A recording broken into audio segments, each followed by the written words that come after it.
Hey guys, welcome back to St. Isidore's Farm and this 10th video in the series on successful fathers by James B. Stinson. The topic of this video is the faith of successful fathers, and I would argue, and I believe Stinson would echo that in this section of the book, that this is the most important of the whole series. So much to say. I'm going to get right to the reading. Number 10. Successful fathers frequently have a deep and active religious faith. The children see them pray and take serious interest in doctrinal moral formation. I argue that their own moral interest in their own doctrinal moral formation as well as their children's. This religious outlook seems to directly affect the way these fathers discipline their children. Really important. This religious outlook seems to directly affect the way these fathers discipline their children. They are neither tyrannical nor permissive, for both of these extremes are basically self-centered. That's true. Their love for God and their family, along with their commitment to living by a well-formed conscience, makes them treat their children the way God treats us all, with firmness, understanding, and affection. I would theologically translate firmness, understanding, and affection to justice, mercy, and love.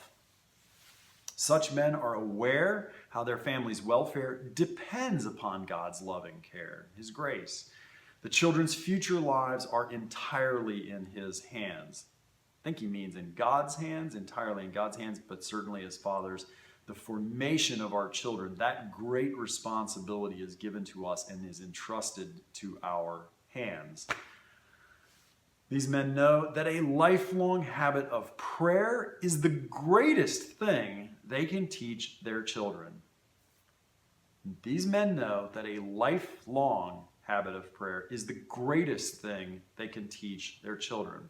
And the kids' virtue of hope will provide an anchor for their young lives against any storms that lie ahead. And we all know there will be storms that lie ahead. To look at it another way, these fathers know that every generation of children has to be missionized. Please hear this. Every generation of children has to be missionized. We cannot for a moment take for granted that children simply growing up in a nominally Christian home, a home that is Christian in name only, where they don't see it lived out virtuously in the lives of their parents, especially their father, that they are going to somehow themselves have a relationship with Christ that transforms them and helps them in any way. Children must be missionized. They must be evangelized and told the good news. The religious faith that has been a family patrimony for over 1,000 years can completely disappear, can be snuffed out entirely in just one generation.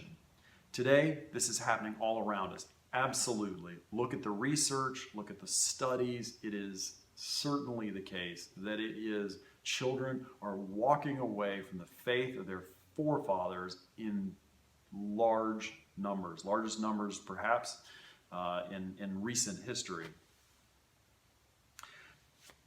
To any Christian father, the task of passing on this faith intact to his children is his preeminent responsibility. Nothing else comes close to it in importance. To state what I said at the beginning of this series, the foundation of why Stinson writes this book, or where the information comes from in his writing it, is that he founded schools, he worked in schools, he worked with a number of really terrific children. And he did research and looking into it, study, he interviewed them, he talked to their families, tried to find what are the common themes in these children. They just were really the good, really good, solid kids. And so what does he see? In these children also is oftentimes they have a really lively and deep faith of their own, and when asked where does that come from, they point to the home, and in his case he highlights, and why he's writing this book, fathers. They see it lived out in their fathers. So this is a super important topic. This video is gonna go longer than the other ones. I know that. I also feel like it's been it's been interesting trying to make this. This video I have had more trouble making this video than any video I've ever made in my entire life. So it makes me a little wonder why exactly this video is so hard to get out, and the message that it contains, perhaps. So some thoughts about this in response. Stinson speaks to this idea that children of successful fathers need to see lived out authentically the faith in the lives of their fathers. Now, I will say, and I'd like to expand upon that, and to say, children are not dumb. They're not oblivious, they're not clueless. They sometimes seem like they're not paying attention, but they almost always are. With children of my own ranging from ages 6 to 16, it is remarkable to me the things that my children will say back to me from years ago. Some small thing that I said or did or that they remembered, and that other things, really subtle things that they paid attention to or that they remember that I was I seemed like I was having a difficult time with something. So they really are astute, and they're paying attention, and they're watching us. They also can sniff out a fake in a heartbeat. They tell teachers the same thing, is you can't try and fake it around children, because they'll sniff it out. They'll sniff out a fraud very, very quickly. So when it comes to the faith, first and foremost, for us to be successful fathers, and I would argue, we should depend and deepen our own real relationship with Christ, our own faith, and be very concerned with that. As he says, that a well-formed conscience, that we're concerned about our own formation, and that we're developing a habit of prayer in our own life. And that must be real, and it must be authentic. And what those around us should see, especially our children, before we say a word, is that relationship, that really intimate and deep personal relationship with the person of Jesus Christ, and of course with the Trinity, changes us, that it permeates every facet of our being, and at all times, that we are, when they see us, and they are the ones who see us behind closed doors, that we don't act one way when we are out in public, or we go to church, or we do things, or we're around other people, that we put on a false face. That a successful father is going to be integrated, they're going to be whole, that they are going to be at all times the same person.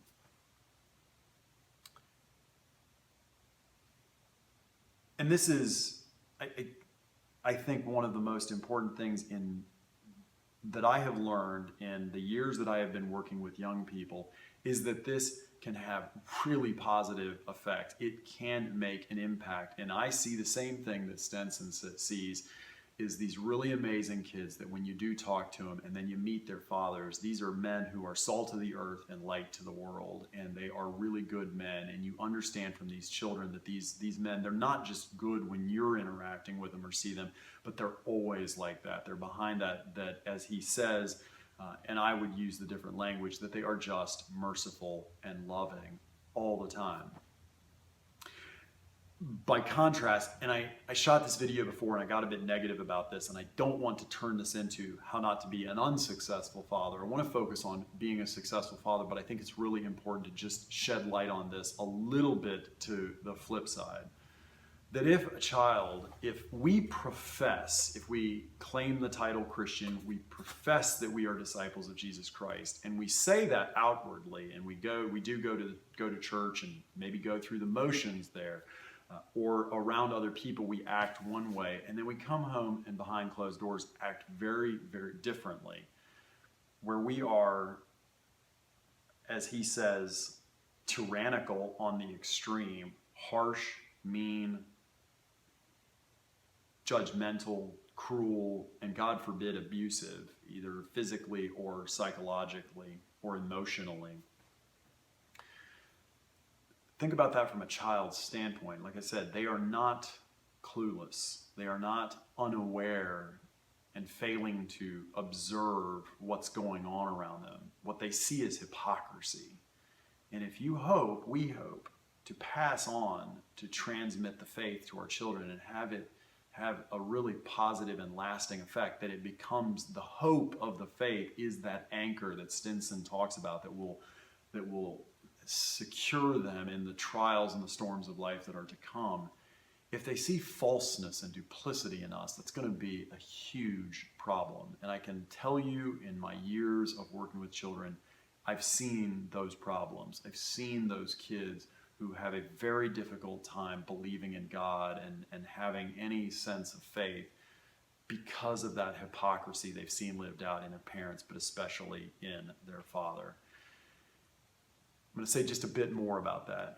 If, again, be really mindful, all of us brothers, let's be mindful of this. If we're acting one way, we go to church and we say things and we clean up our language and we're smiling and we're happy and we seem really nice, but then we get in the car or we get home and we're cussing and we're hot-headed and short-tempered and we're judgmental, maybe making racist jokes or sexist jokes, none of that is of Christ. And again, try to understand a child that is trying to make sense of this, that duplicity, that falseness. Well, I want to, on that point, my favorite passage of Scripture about integrity, which is to be integrated, to be whole versus to be duplicitous or false, two-faced, and not whole, not integrated, is Nathanael in the Gospel. That Jesus comes up to Nathanael, and depending on the translation you're looking at, he says, this is a man, this is a Jew in whom there is no guile. There is no duplicity. There is no falseness. He's saying this is a man who is whole. What you see is what you get. He is always the same at all times.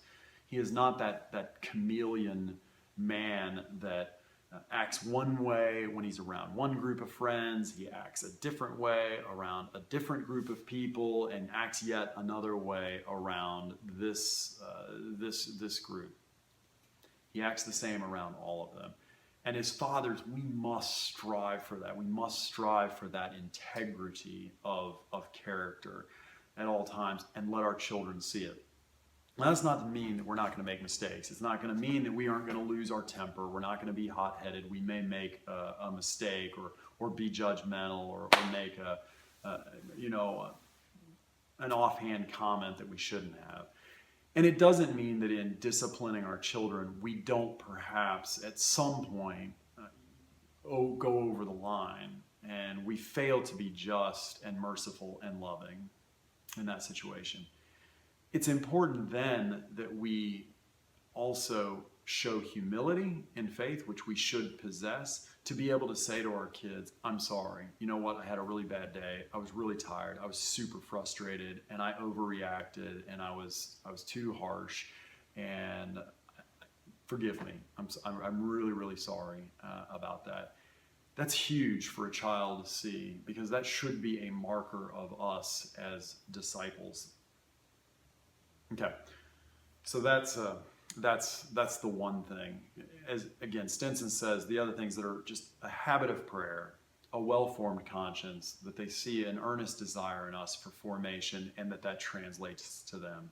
And we must be about teaching them to pray. And it is one of the, and hope, to have hope, and that hope is in a person, the person of Jesus Christ. It's not in things of this world that will not be there, that will fade away. It will be in the person of Jesus Christ. And so we need to give them that great gift of faith. All right, change subjects a bit. And to just talk about the importance of this, especially if the hope is the transmission of faith to our children. Studies have shown, recent studies and data are pretty strong, pretty convincing, pretty clear. Children that grow up in a home where the father is actively engaged in the faith, and as I said, I think when I say actively engaged, it's genuine, it's real, and they can see it, they can sense it, that you're a better man, you're transformed by this relationship. So men who are engaged, not just going through the motions of their faith, in those homes, those children, 80% of them will remain active in their church to some extent. 80%. By contrast, in those homes where fathers are disengaged from the faith, and that can mean in a lot of different ways. I mean, it could be you're going through the motions, you go to church on Sunday, but it seems to have no lasting effect on you. It's not transformative, and the kid can clearly see you're going through the motions. Or you're not present at all, right? And perhaps in those homes, it's the wife who is the one who is engaged. And in the studies, this is the important thing. The father can be disengaged. The mother can be very engaged. In those homes, 2/3 of those children will walk away from the church and have no involvement in it. So home where the father is engaged in their faith, 80% will continue in it. Home where the father is disengaged, 2/3 walk away from the faith and no longer believe or practice. Those are strong numbers. Those are not numbers I'm making up. Those aren't numbers that Stinson's making up. Those are what researchers have found over and over and over again when they interview people who have both left the church and why, and what things did they see in common or what did they hear, and those young people who remained active in the faith, and that it seemed to be something that was there for them and that they pointed to over and over again. 80% of those families pointed to the faith of their fathers. Okay, we're 16, almost 17 minutes into this video. I said it was going to be a long one, but still I do believe it is, of this entire series, this is the most, to me, it's the most important one. Stinson would say the same thing. So I'll end it with this, a prayer. My prayer every day is, Lord, please, let me be today a better disciple, a better follower of Christ, a better husband, and a better father. And beyond that, a better, in my case, a deacon, a headmaster, a friend, etc. And at night I say the same prayer. Lord, thank you for this day. Tomorrow, can you let me be tomorrow? Help me, give me the grace to be better at following you as a husband and as a father. And that we might offer that prayer for each other. You for me, I'll pray for you, for the people who watch this video. I'll keep it in my prayers.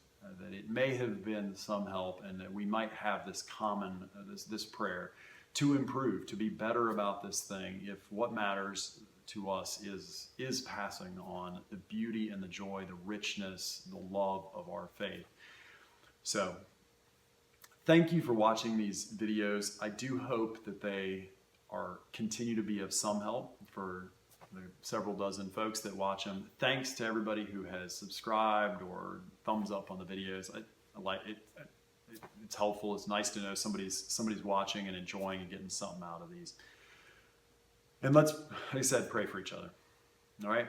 I'll see you in the next video from here at the farm. God bless and good night.